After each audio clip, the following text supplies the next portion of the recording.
Hey guys, and welcome back to another episode of Off the Shelf. I am your host, RN10HD, and this time what we found off the shelf was...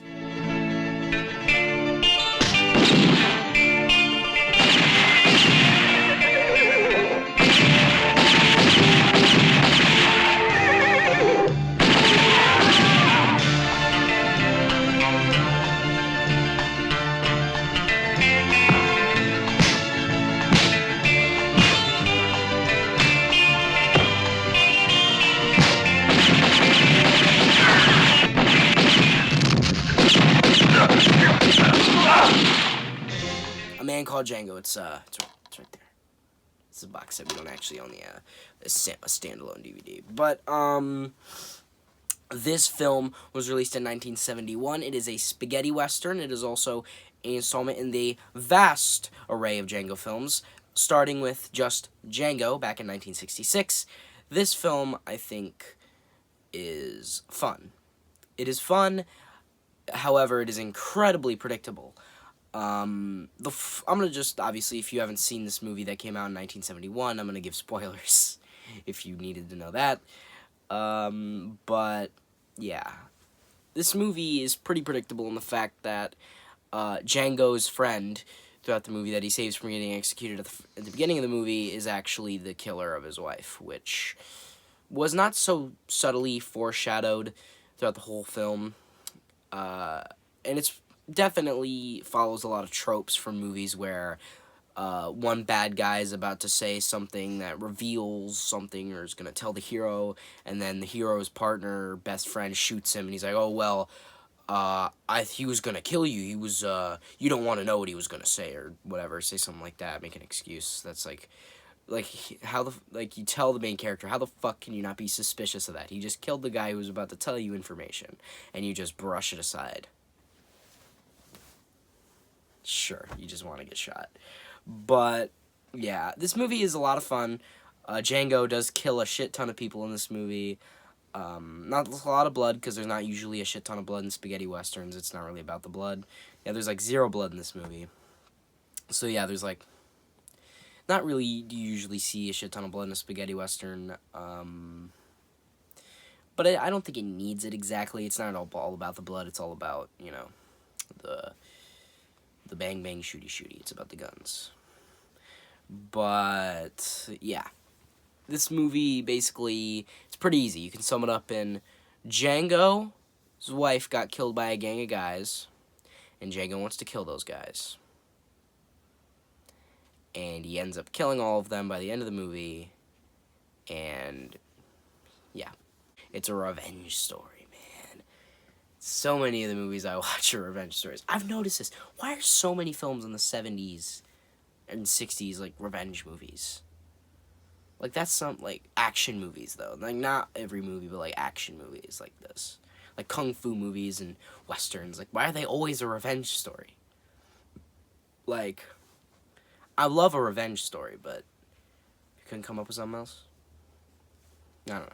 And also, as you couldn't tell, we're in a poncho because I'm... The only reason I wanted to watch a western today is because I bought a poncho. And I'm like, hey, I want to incorporate this into my review. So I'm like, hey, let's watch a spaghetti western so I can incorporate this into my review. I want to wear a poncho. So yeah, that's why this review exists. So that I could wear a poncho in one of my reviews. I want to review a lot more spaghetti westerns so that I can keep wearing this because I like this. It was also a little expensive, so I want to get the best out of it. I want to get the money's worth. So, yeah. Anyway, also Django, the guy who plays Django, I think it's a pretty good replication. It's not the original guy from the original movie, but it looks a lot like him. So that's good. Like, the thing about this movie is that it's just like a spaghetti western from the 70s, and there's not much to say. It's not like a classic, like an absolute classic like the Dollars trilogy, or so terrible like that one kung fu cowboy movie I watched one time. I can't remember the name of it. I don't think it was kung fu. It was like really fucking weird. It was really oversaturated. It was like a weird romance story. I don't think I reviewed it. It was really weird. I watched it one time. It wasn't very good. It was like so bad it's good. But this movie is neither of those. And it's not so atrocious that it's just awful and I get mad about it. It's just this movie's kind of like your average Western fare. You know, there's not much to write home about except for, I guess, just like, you know, the predictability of it. And I think the Django himself, there's not much to write home about. But yeah, also the story isn't really original. It's pretty much, as I said, normal, pretty predictable story, and I don't know. It's just kind of hard to think of like how I can explain this movie because I didn't hate it, I didn't love it, I liked it, I thought it was enjoyable, but on another hand, I don't think that. The thing about it is, I wouldn't like be out there if somebody was asking about spaghetti westerns. I wouldn't be like, "You should watch A Man Called Django." Like I'm not. It's not that good, but it was a fun time. And if it was like on TV or something, I'd watch it. You know, if I had nothing else to watch and it was like the only thing on, I'd just watch it and put it on in the background. You know. But yeah, it's like it's it's good, but it's, as I said, not much to write home about. I mean, I think the best part about this movie is the fucking killing spree that Django goes on in this movie.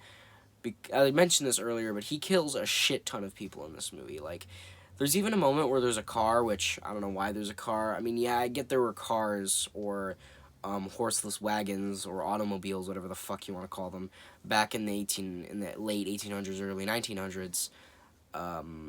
But they didn't look like the way the car looked like in this movie. It was like a convertible car from the I want to say 1950s. I want to say, I'm not 100%. Don't quote me on that, but don't quote me on that. It looked out of place, is all I'm gonna say. It didn't. So yeah, he kills a shit ton of people. He then kills, because actually another thing I want to mention, the ending of the movie.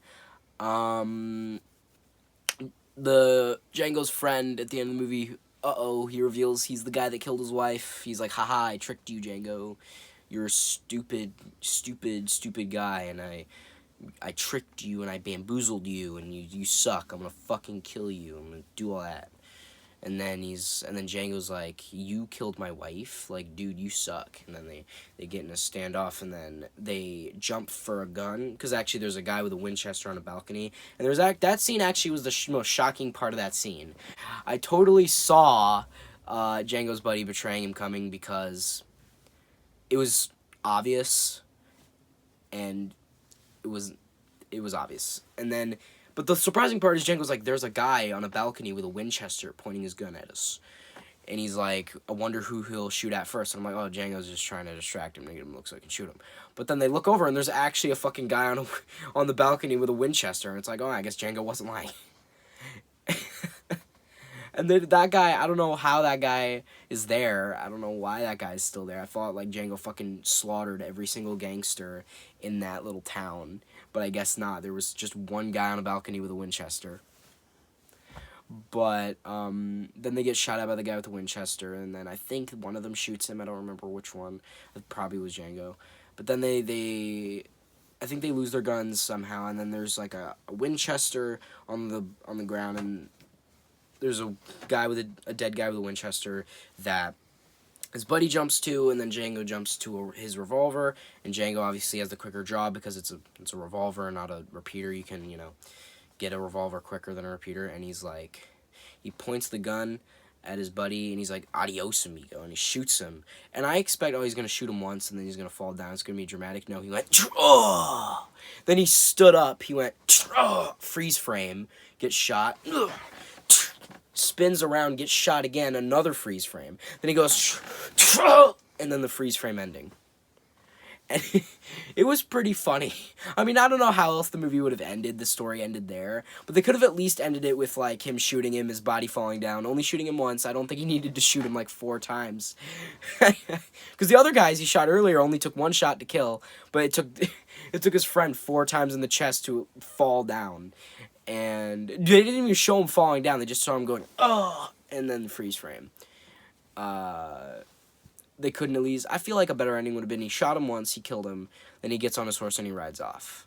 I guess it didn't need that ending, but I just felt it kind of felt... It was pretty ridiculous. Maybe the ridiculous ending fit this movie more, because the movie wasn't very... I couldn't take the movie very seriously. I don't think the movie was trying to take itself very seriously. And I think it was pretty funny. I think sometimes intentionally, sometimes unintentionally, but it had its merits. But, I think, I wouldn't really recommend this film if you're looking out for good spaghetti westerns. I'm not saying this was bad, but I'm saying if you're looking for, like, a amazing, like, innovative, or not just innovative, just an amazing western, or something notable, I think you could skip this one.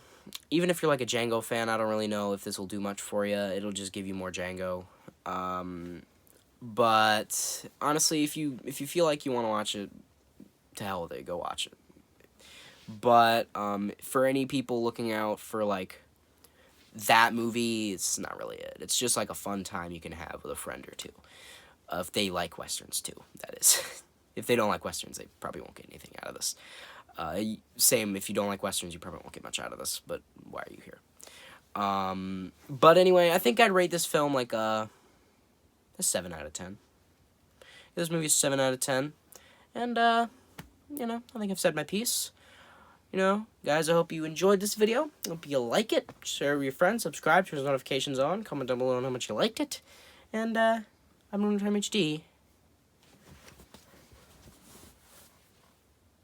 Signing off.